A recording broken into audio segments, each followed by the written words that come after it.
இன்னைக்கு நாம் போன வாரம் வியாழக்கிழமை பார்த்த செய்தியில் இருந்து நாம் தொடங்கலாம். 2 கொரிந்தியர் 9ஆம் அதிகாரம் 6-7 வசனம் தமிழ்ல வாசிங்க. பின்னும் நான் சொல்லுகிறது என்னவெனில், சிறுக விதைக்கிறவன் சிறுக அறுப்பான், பெருக விதைக்கிறவன் பெருக அறுப்பான். விசனமாகவும் அல்ல, கட்டாயமாகவும் அல்ல. நீங்க கொடுக்க கூட தேவையில்லையா, இல்ல கஷ்டத்தோடு கொடுக்க தேவையில்லை. ஏதோ காணிக்க பை போதே, ஏதோ ஒரு 5-10 போடணும் கூட தேவையில்லையா. நல்லா கவனிங்க. தன் மனதில் ஏவித்தபடி கொடுக்கிறவன். இப்ப இந்த இடத்துல நாம் பார்க்க வேண்டிய முதல் காரியம் என்னவென்றால், கொடுப்பது என்பது ஒரு அவசியம் அல்ல. வியாழக்கிழமை தசமபாவம் பேசுறோம், இன்றைக்கு நாம் ஜெனரலா பேசுறோம், ரைட்டா? கொடுப்பது என்பது அவசியம் அல்ல. அது நீங்க விசனமா கொடுக்க தேவையில்லை. ஐயோ பாஸ்டர் வீட்டுக்கு வந்துட்டாரு, 500 ரூபாய் கொடுக்கணுமே, ஐயோ அவர் வச்சு ஸ்பெஷல் மீட்டிங் பண்றமே, 1000 ரூபாய் கொடுக்கணுமே. இப்படிப்பட்ட விசனங்கள் உங்கள் இருதயத்தில் இருக்க தேவையில்லையா பாருங்க. ஆனால் எப்படிப்பட்டவர்கள் கொடுக்கணுமா வேதம் சொல்லுகிறது, அதை நினைத்து அதை ஆராய்ந்து கர்த்தருக்கு பிரியமாய் கொடுக்கிறவன் ஹல்லேலூயா கர்த்தர் சமூகத்தில் ஆசீர்வாதமா இருப்பான். சரி, கண்டினியூ பண்ணுங்க. ஹல்லேலூயா. இதே வசனம் மெசேஜ் டிரான்ஸ்லேஷன் எப்படி வருது பாருங்களேன். நாம் கொடுக்கும் போது என்ன காரியம் நடக்குது, நாம் விதைக்கும் போது பரலோகத்தில் என்ன காரியம் நடக்குது, எல்லாம் கவனிங்க. மெசேஜ் டிரான்ஸ்லேஷன்ல இந்த வசனம் இப்படி வந்திருக்குது, that will protect you. அது உங்களை பாதுகாக்குமா. எல்லாம் சொல்லுங்க, அது எது? உங்களுடைய காணிக்கை. ஹல்லேலூயா. நீங்க மனமகிழ்ச்சியா நீங்க விதைக்கிறீங்களே, அது மனமகிழ்ச்சியா நீங்க விதைக்கும் போது அது உங்களுக்கு எப்படி, உங்களுக்கு ஃபர்ஸ்ட் என்ன செய்யுமா, அது உங்களை பாதுகாக்கும். ஹல்லேலூயா. that will protect you. ஹல்லேலூயா. எதிலிருந்து உங்களை காக்குமா? மெசேஜ் டிரான்ஸ்லேஷன் இப்படியா இருக்குது பாருங்க. It will protect you against soft stories. எல்லாரும் சொல்லுங்க, பரிதாபமான கதை, கஷ்டமான கதை. எத்தனை பேருக்கு சேட் ஸ்டோரிஸ் இருக்குது வாழ்க்கை? பிரதர், வாழ்க்கை கொஞ்சம் சேடா போகுது பிரதர், ஒரு கஷ்டமான நிகழ்வு இருக்கு பிரதர், வீட்டில் இந்த பிரச்சனை இருக்குது, அந்த பிரச்சனை இருக்குது. எல்லாருடைய கிறிஸ்தவ வீட்டில் சேட் ஸ்டோரி என்பது கம்பல்சரியா இருக்குது பாருங்க. ஆனா பவுல் என்ன சொல்றாருன்னா, நீங்க உற்சாகமாய் காணிக்கைகளை தேவ சமூகத்தில் மனமகிழ்ச்சியாய் கொடுக்கும் போது கர்த்தர் உங்களை பாதுகாப்பாராம். எதைக்கு நேராக? சேட் ஸ்டோரிஸ் உங்க வாழ்க்கையில வரவே வராது. ஹல்லேலூயா. and arm twisting. எல்லாரும் சொல்லுங்க. என்ன சொன்னேன் தமிழ்ல நான் போன வாரம்? ஆர்ம் ட்விஸ்டிங்னா என்னன்னா, இந்த தலைகீழ மாறிடும். பார்த்தீங்களா, பார்த்துருக்கீங்களா அந்த காரியம்லாம்? நல்லா ஒரு காரியம் நடக்கிற மாதிரி இருக்கும், அப்படியே ஆப்போசிட் ஆகிடும். நீங்க விசுவாசத்தோட போவீங்க, பேங்க் மேனேஜர் சொல்லுவாரு உனக்கு லோன் கொடுக்குறேன், எல்லா பேப்பர் அப்ரூவ் எல்லாம் ஆயிடும் பாருங்க. திடீர்னு நாளைக்கு ஃபோன் வரும், இந்த பேப்பர் எடுத்துனுவாங்க, இந்த பேப்பர் நம்ம கிட்ட இருக்காது, அவ்வளோதான் லோன் கேன்சல். அதுதான் என்ன ஸ்டோரி? Twisting story. ஹல்லேலூயா. ஆண்டவர் சொல்றாரு, நீ விதைக்க தொடங்கி விடுவாய் என்றால் உன் வாழ்க்கையில கெட்ட செய்தி, கெட்ட கதையே இருக்காது. ஐயோ என் வாழ்க்கை இப்படி ஆகி போச்சு, ஐயோ என் குடும்பம் இப்படி ஆகி போச்சு, ஐயோ என் வாழ்க்கை இப்படிப்பட்ட சூழ்நிலையில நான் போய் கொண்டிருக்கிறேன். இதை போல சூழ்நிலைகள் உங்கள் வாழ்க்கையில் இருக்கவே இருக்காதான். நான் நம்பிட்டே இருந்தேன் பிரதர், எல்லாம் தலைகீழ ஆயிடுச்சு பிரதர், நான் என்ன செய்வேன்? இதை போல காரியங்கள் நடக்கவே நடக்காதான். கர்த்தர் யாவற்றையும் காக்க தொடங்கிடுவார். ஹல்லேலூயா. அப்ப நீங்க ஒவ்வொரு முறையும் விதையை விதைக்கும் போது யாருக்காய் விதைக்கிறீர்கள்? நீங்கள் பாதுகாப்பாய் இருப்பதற்காய் விதைக்கிறீர்கள். ஹல்லேலூயா. அது பரலோகம் உங்களுக்கு கொடுக்கிற insurance. Amen. That insurance will protect you from sad stories. That insurance will protect you from arm twisting stories. Amen. 8வது வசனம் ஆண்டவர் சொல்றாரு பாருங்க, அது கண்டினியூஸ். ஆண்டவர் சொல்றாரு, God can pour out on the blessings in astonishing ways. அதாவது நீங்க யோசித்து கூட பார்க்க முடியாத அளவிலே கர்த்தர் உங்களை ஆசீர்வதிக்க தொடங்குவார். ஆமென். அப்படின்னு என்ன அர்த்தம் தெரியுமா? நீங்கள் எதிர்பார்க்காத இடத்திலிருந்து, எதிர்பார்க்காத நபரை மூலமாக, எதிர்பார்க்காத சூழ்நிலையில கர்த்தர் உங்களை போஷிக்க தொடங்கிடுவார். ஹல்லேலூயா. இஸ்ரவேலர்கள் எதிர்பார்க்கவே இல்லை. அவங்க வனாந்தரத்தை நடந்து கொண்டு போய்கொண்டே இருக்கிறாங்க பாருங்க. திடீர்னு தாகமா இருக்குது. ஐயோ தாகமா இருக்கே, இங்க எந்த பெட்டி கடையும் இல்லையே, எந்த சூப்பர் மார்க்கெட் இல்லையே. அவன் மனசு பதறுது. ஆனா பதறுவதற்கு முன்பதாக ஏலிம் வருது. ஹல்லேலூயா. Astonishing ways.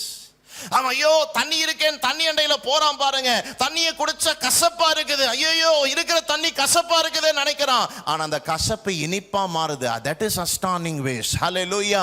இருக்கிற வழி பரலோக வழியாய் மாற்றப்படும். hallelujah. இல்லாத வழி புதிய வழி திறக்கப்படும். hallelujah. எந்த சூழ்நிலை அப்படி உங்களுக்கு ஏதுவா இருக்காது, ஆனா எல்லாம் ஏதுவாய் மாறும். எப்போ? நீங்க விதைக்கும் போது. hallelujah. மன மகிழ்ச்சியா விதைக்கணும். ஹல்லேலூயா. ஐயோ பா கொடுக்கணுமே, ஐயோ சரி கொடுப்போம், ஒரு 400 கொடுப்போம், ஒரு 300 அப்படி கொடுக்க கூடாதான். அப்படி கொடுக்கவே தேவையில்லை. ஆண்டவர் சொல்றாரு மன மகிழ்ச்சியாய் யோசித்து, ஹல்லேலூயா, மன மகிழ்ச்சியாய் தியானித்து, ஹல்லேலூயா, நான் இதை கொடுக்க போறேன், நான் இதை விதைக்க போறேன், ஆண்டவரே நான் மகிழ்ச்சியாய் கொடுக்க போறேன். நீ யோசித்து யோசித்து யோசித்து யோசித்து ஒரு காணிக்கை நீ உருவாக்கணுமா. ஹல்லேலூயா. எப்போ? வருஷத்துல ஒரு நாள்லையா? நீ எப்போ கொடுத்தாலும் அப்படிதான் கொடுக்கணுமா? நீ கொடுக்க தேவையில்லை, ஆனா நீ எப்போ கொடுத்தாலும் அப்படி கொடுக்கும்போது இம்மீடியட்டா ப்ரொடெக்ஷன் உன்னை சுத்தி வந்துடும். ஹல்லேலூயா.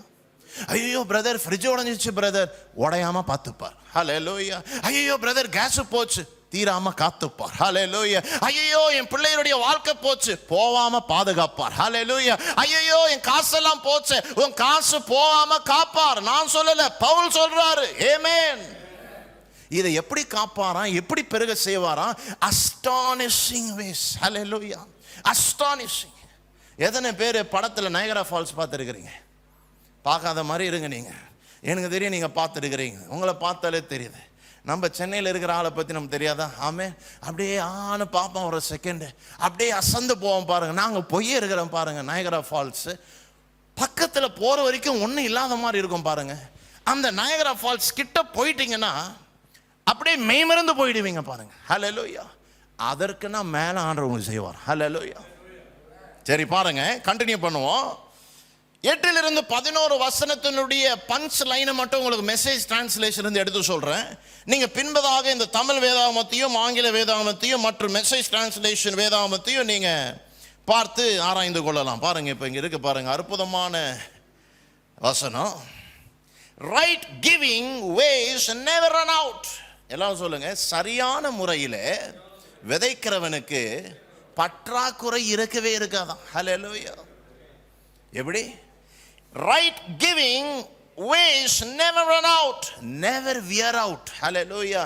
அது குறைஞ்சும் போகாதான், தேஞ்சும் போகாதான். அதாவது நீ ஃப்ரிட்ஜை 50 வருஷம் வச்சிருந்தாலும் நீயா மாத்தணும்னு நினைக்கிற வரைக்கும் அது புதுசாவே இருக்கும். எப்படி இருக்குது அது? நீ புடவைய மாத்தணும்னு நினைக்கிற வரைக்கும் அந்த புடவை புதுசாவே இருக்கும். எப்படி இருக்குது அது? நான் இந்த ஷர்ட்டை மாத்தணும்னு நினைக்கிற வரைக்கும் 1000 முறை துவைச்சாலும் அது புதுசாவே இருக்கும். எப்படி இருக்குது? ஹல்லேலூயா. நீ எவ்வளவு பணம் வச்சாலும் அந்த பணம் பழசாகாது, புதுசாவே இருக்கும். நீ எந்த பாத்திரம் வாங்கினாலும் பழசாகாது, புதுசாவே இருக்கும். எப்படி அது? நீ விதைக்கும் பொழுது. ஹல்லேலூயா. never runs out and never wears out. போவே போவாது. ஆமென். நீங்க பெயிண்ட் ஒரு வாட்டி அடிச்சா போதும், பெயிண்ட் போவே போகாது. என்ன பிரதர் என்னென்னமோ சொல்றீங்க? நிச்சயமா நான் சொல்லலைங்க, இருக்கிற வசனத்தை உங்களை விளக்குறேன், அவ்வளவுதான். சொந்தமா ஒரு வார்த்தையை கூட நான் இங்க கூட்டல பாருங்க. It will never wear out. நீ பெயிண்ட மாத்து. ஒரு மாசத்துக்கு மாத்திரியோ 2 நாளுக்கு ஒரு வாட்டி பெயிண்ட் அடிக்கிறியோ அது உன் விருப்பம். கர்த்தர் சொல்றாரு, நீ உன் மனசுல மன மகிழ்ச்சியாய் விதைக்க தொடங்கிட்டேன்னா நீ ஒரு வாட்டி பெயிண்ட் அடிச்சா 100 வருஷம் இருக்கும். 100 இல்ல, நீ நினைக்கிற வரைக்கும் புதுசாவே இருக்கும். ஹல்லேலூயா. சரி, அடுத்தது என்ன நடக்குமா? This most generous God who gives seed to the farmer that becomes bread for your meals is more than extravagant with you. என்ன பிரதர் ஏதோ சொல்லிட்டாரு, விளக்குறேன் பாருங்க. ஆண்டவர் என்ன சொல்றாரா? இப்படிப்பட்ட விதைக்கிறவருடைய வாழ்க்கையில கர்த்தர் என்ன செய்வாரா? விதைகளை கொடுப்பாராம். ஹல்லேலூயா. அதாவது யோசனைகளை கொடுப்பாராம். ஹல்லேலூயா. ஐடியாஸை கொடுப்பாராம். ஹல்லேலூயா. சொப்பனங்களை கொடுப்பாராம். ஹல்லேலூயா. உன் மனசுல ஒரு புதிய இனோவேட்டிவ் தாட்டை கொடுப்பாராம். ஹல்லேலூயா. அந்த தாட் உனக்கு என்ன பண்ணுமா? இருக்குது பாருங்க வசனம். It will be bread for your meals. அதாவது உனக்கு அப்பமா மாறிடுமா. எப்படி? எத்தனை பேர் யோசிக்கிறீங்க? எத்தனை பேர் பிஸ்னஸ் ஐடியா வருதா இல்லையா? வர மாதிரியும் பார்க்குறீங்க, வராத மாதிரியும் பார்த்தா நான் என்னதான் பண்ணுறது? ஹலோ, வருதா? திடீர்னு நம்ம ஒரு பிரெட் கடை போடலாமே, இல்லை நம்ம ஒரு தோசை கடை போடலாமே, இட்லி கடை போடலாமே, இல்லை நம்ம ஒரு ரியல் எஸ்டேட் பண்ணலாம் வருது ஐடியா. எத்தனை பேருக்கு நல்ல ஐடியான்னு அது தோணுச்சு? யாருக்கும் தோணல. சரி, எனக்கு தான் தோணுச்சுன்னு வச்சுப்போம். எல்லாமே எனக்கு தான் தோணுச்சு, உங்களுக்கு ஒன்றும் தோணலை. ஆனால் எத்தனை பேர் அதை செய்யவே இல்லை? நல்ல எண்ணம் வந்துச்சு, நல்ல யோசனை வந்துச்சு, ஆனால் நம்ம அதை செய்யலை. அது கூட பரவாயில்லைங்க. ஒரு மாதம் கழிச்சு நம்ம யோசிச்ச அதே யோசனை இன்னொருத்தன் செய்கிறான். அதுதான் பெரிய பிரச்சனை இன்னைக்கு. கரெக்டா? நம்மளுக்கு வந்தது என்ன தோசை கடை, நம்ம போடாதது பிரச்சனை இல்லை, இன்னொருத்தன் போட்டுட்டான், அதுதான் பிரச்சனை. இப்போ ஆண்டவர் சொல்றாரு, அப்படி இருக்காது உன் வாழ்க்கை. உனக்கு நல்ல யோசனை வரும், அது நைட்டில் போகாது, அது உன் வாழ்வாதாரத்துக்கு உணவாய் வரும். ஹல்லேலூயா. உன் யோசனை உனக்கு சாப்பாடு போடையா? எப்படி போடும்? God will deal extravagantly. அப்படி என்ன தெரியுமா? லக்ஸூரியஸா உங்களுக்கு சாப்பாடு போடுமா? ஹல்லேலூயா. உங்களுக்கு வர யோசனை எல்லாம் ஏதோ சின்ன யோசனையா வராதா, அது மகா பெரிய யோசனையா வருமா? ஹல்லேலூயா.